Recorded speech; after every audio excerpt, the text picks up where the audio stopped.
The farmer knew if I'm going to have a crop, I've got to sow the seed. Well, where do we sow? Where should we sow? Just write this down. If you're new here, always put an insert, a sermon notes that you can take, and hopefully as you study and as you read, we learn a little more. Where do we sow? Write this word in there. Everywhere. We sow everywhere. At the office, in the neighborhood, wherever we are, as we make our journey along life's trail, everywhere. Who do we sow with? Everyone. We don't prejudge the soil. Well, what about the soil? Let's look. And as we walk through here, let me just talk to you. Some people, here's the reality of it is, and this is what this parable tells us, some people don't want to hear the gospel. You know what our response is? So anyway, write that down. Some people don't want to hear. I love the beauty of this parable, and Jesus often told stories in parables. He would tell a parable, a story. What is a parable? It's an earthly story with an earthly image, but also has heavenly meanings or spiritual connotations. For everyone in that day, unlike our day, almost everyone that day was either a carpenter or an agrarian.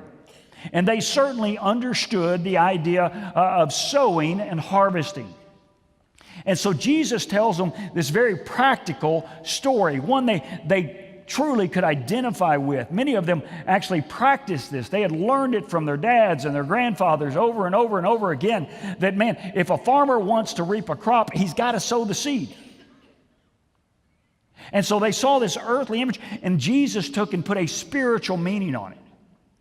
And so for us today, although we may not be agrarians, we need to identify with the story, that we have the seeds. Then Jesus goes on and he explains, here's exactly what the parable means.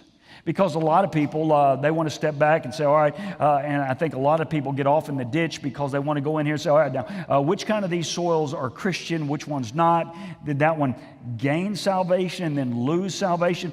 That's not the point. The point here is that as followers of Jesus Christ, we are to be like farmers who sow seed regardless of the soil.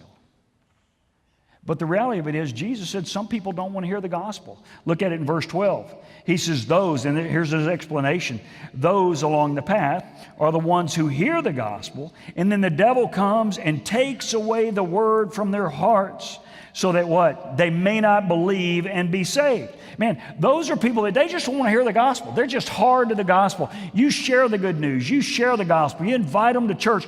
Their hearts are hard. And they may have a variety of reasons. Remember, these are the ones that the birds take it away. It says Satan comes along and he snatches it away. My job is not, listen to this, my job is not to judge the soil. My job is to sow the seed, right? That's it. And so I want to encourage you, if there is someone, and my guess is, just like your life, there's someone in my life, there's several people in my life where, man, just because of the way they treat me or whatever, because they found out, if y'all didn't know, I've got this preaching gig. And some people know that, and boy, it's like they just shut it off. And I could easily say, well, they're not open to the gospel, they're not open to the gospel, they're not open to the gospel. Listen, my call is to sow anyway.